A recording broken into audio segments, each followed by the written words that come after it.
Selain rajin ngerilis HP resmi, di tahun 2020 Realme juga udah mulai fokus jualan aksesoris resmi di Indonesia. Dan di tangan gue sekarang ini ada dua barang baru, Realme Watch sama Realme Buds Air Neo. Kayak kotak-kotak HP Realme yang lain, kedua barang ini sama-sama punya kotak warna kuning dan ada gambar produknya di bagian muka.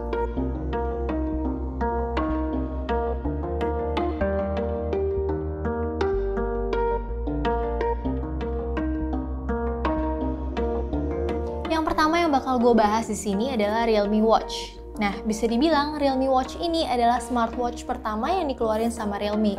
Karena sebelumnya itu mereka ngeluarinnya Smart Band. Realme Watch cuma punya satu varian warna aja, yaitu hitam. Tapi tali jam alias straps ini bisa diganti-ganti pakai 3 warna lain, kayak biru, merah, dan hijau. Kebetulan gue juga dikasih yang warna hijau ini. Terus buat ganti talinya juga nggak susah, cuma tinggal tarik besi yang ada di sambungannya ini aja, otomatis strap akan kelepas. Kalau pasangnya sih tinggal dimasukin aja. Realme Watch punya layar kotak 1,4 inci dengan resolusi 320x320 pixel. Layarnya ini bisa disentuh dan juga udah dilindungin sama Corning Gorilla Glass 2,5D. Layarnya juga punya kecerahan yang sampai 380 nits. Hasilnya bikin tulisan atau gambar di layar tetap kelihatan, walau dipakai di bawah sinar matahari langsung. Buat material bodinya sih dari silikon, yang diklaim lembut dan bikin jam nggak cepet kotor. Selain itu, karena bobot dari Realme Watch yang cuma 31 gram ini bikin gue berasa kayak nggak pakai jam. Ya, walaupun ringan, Realme Watch ini udah lolos uji ekstrim. Kayak misalnya uji tekan tombol sampai 100.000 kali, uji bengkok 3.000 kali, uji penjepit 3.000 kali, dan tekanan sampai 7 kg. Realme Watch mungkin bakal cocok buat kalian yang butuh personal health assistant sehari-hari. Kenapa? Karena ada beberapa fitur nih yang emang ngedukung kayak pengukur detak jantung, SpO2, sampai mode sport buat olahraga. SpO2 sendiri adalah hal yang penting banget, karena kita bisa mantau kadar oksigen di dalam darah buat ngehindarin hal-hal buruk kayak kerusakan otak atau jantung. Di bagian bawah ada sensor detak jantung optik PPG. Terus kalau tombol cuma ada satu aja, di sisi kanan jam.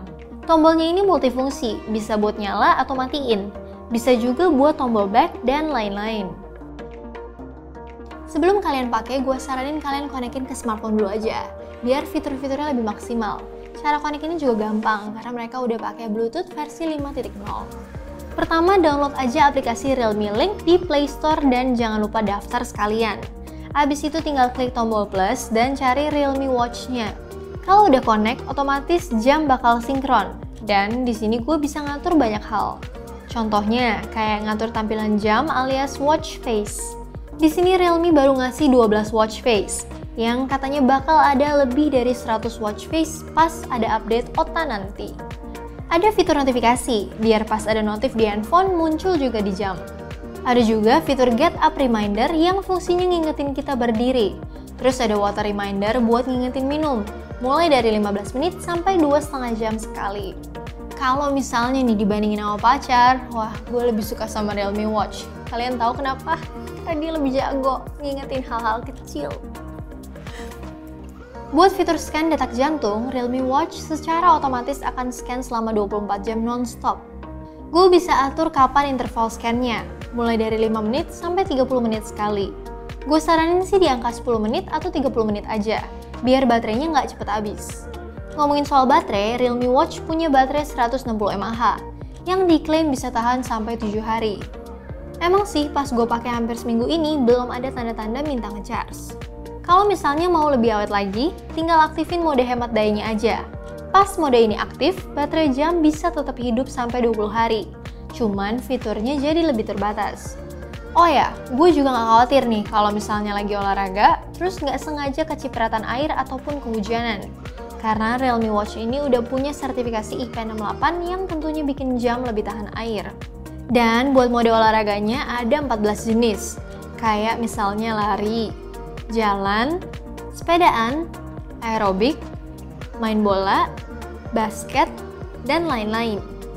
Selain itu, Realme Watch bisa tahu kalau misalnya kita lagi jalan kaki atau lagi lari. Jadi setiap langkah yang udah kita lakuin bakal kehitung di jamnya. Kalau kalian hobi lupa di mana terakhir kali taruh smartphone kalian, proses nyarinya bakal lebih gampang kalau kalian pakai Realme Watch ini. Ada fitur Find My Phone yang fungsinya udah pasti buat cari handphone. Pas dipencet tombol start, otomatis handphone kita bakal getar dan bunyi-bunyi. Kalau misalnya udah ketemu, tinggal dinonaktifin aja deh. Pas lagi potret-potret, gue juga bisa ngambil gambar tanpa harus pencet tombol shutter di HP.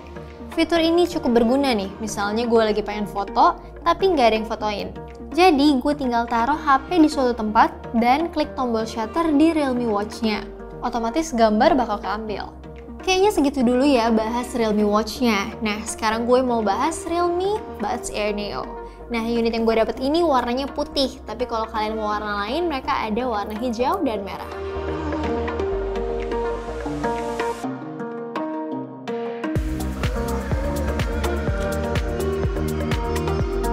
Sekilas bentuk Realme Buds Air Neo ini mirip sama seri sebelumnya, Realme Buds Air, tapi harga keduanya beda. Kalau misalkan yang sebelumnya, Realme Buds Air itu harganya $899, dan kalau Realme Buds Air Neo ini harganya $499. Feeling pas pakai Realme Buds Air Neo sih hampir mirip sama Realme Airbuds. Gampang ditempelin ke kuping, dan nggak gampang jatuh pas dipakai olahraga. Pas dilihat sekilas, mungkin bentuk TWS-nya hampir nggak ada beda dibanding punya Buds Air atau AirPods Apple. Cuma kalau dilihat lebih detail, ada bedanya. Realme Buds Air Neo ini ngandelin driver 13mm dengan Dynamic Bass Boost. TWS ini juga pakai chipset R1 yang diklaim bisa bikin koneksi lebih stabil dan latency lebih kecil.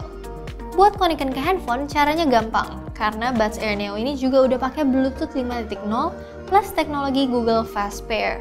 Tinggal tekan tombol yang ada di casingnya ini, terus pairing di handphone. Pas sudah pairing, gue juga bisa langsung ngatur fungsinya lewat aplikasi Realme Link. Jadi di sini gue bisa ubah fungsi pas sentuh masing-masing buds. Kayak misalnya tekan 2 kali, tekan 3 kali, atau tekan dan tahan. Fungsi yang bisa diganti ya standar aja. Ada play pause, next preview, sama voice assistant. Kalau fitur super low latency alias gaming mode nggak bisa diubah. Tetap harus tekan dan tahan kedua earphone bareng-bareng. Nah, super low latency adalah salah satu fitur unggulannya Realme Buds Air Neo, yang fungsinya udah pasti buat minimalisir latency. Pas aktifin mode ini, kedua TWS bakal ngeluarin suara mesin mobil nyala. Terus kalau dimatiin, keluarnya suara piano gitu. Gue sih udah nyobain gaming mode-nya, buat main game kompetitif kayak PUBG misalnya. Tapi delaynya ini nih yang agak bikin gue gak nyaman. Tapi kalau dipakai buat nonton atau dengerin musik sih enak-enak aja. Keluaran suara dari film-film yang gue tonton masih tetap jelas dan efek-efek surround-nya cukup berasa. Pas dipakai dengerin musik, gue ngerasa kalau reproduksi suaranya cukup bagus dengan soundstage yang sedikit luas. Dipakai buat dengerin musik rock, pukulan bassnya cukup berasa. Menurut gue karakter suaranya lebih ke warm, dimana suara bassnya agak sedikit menonjol dibanding mid dan high. Suara vokalnya kedengeran cukup jelas, tapi buat high-nya menurut gue berasa kurang pedes aja sih. Realme Buds Air Neo ini punya mikrofon yang cukup bagus. Waktu gue coba pakai buat rekaman suara, nelpon ataupun video callan, lawan bicara gue di sana bakal denger suara cukup jelas dan minim noise.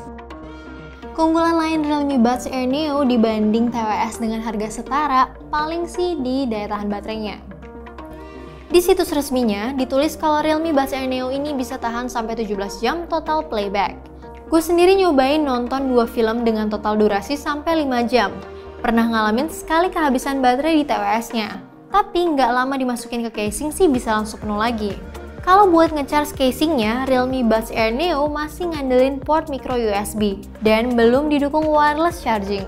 Ya gue sih nggak masalah, karena kan ya beda harga sama Realme Buds Air itu hampir setengahnya. Sebelum gue tutup, gue mau ngasih tahu ke kalian kalau misalnya kalian lagi nyari smartwatch dengan harga sejutaan, gue rasa Realme Watch ini adalah salah satu pilihan terbaik. Selain dia nawarin segudang fitur, daya tahan baterainya juga cukup awet. Terus kalau Realme Buds Air Neo ini cocok buat kalian yang suka sama bass. Harganya terjangkau dan daya tahan baterainya juga awet. Atau kalau misalkan kalian baru pertama kali nih nyobain TWS, ini cocok banget buat kalian. Dan segitu dulu video kita kali ini. Terima kasih buat yang udah nonton dari awal sampai akhir dan sampai jumpa di video selanjutnya. Bye!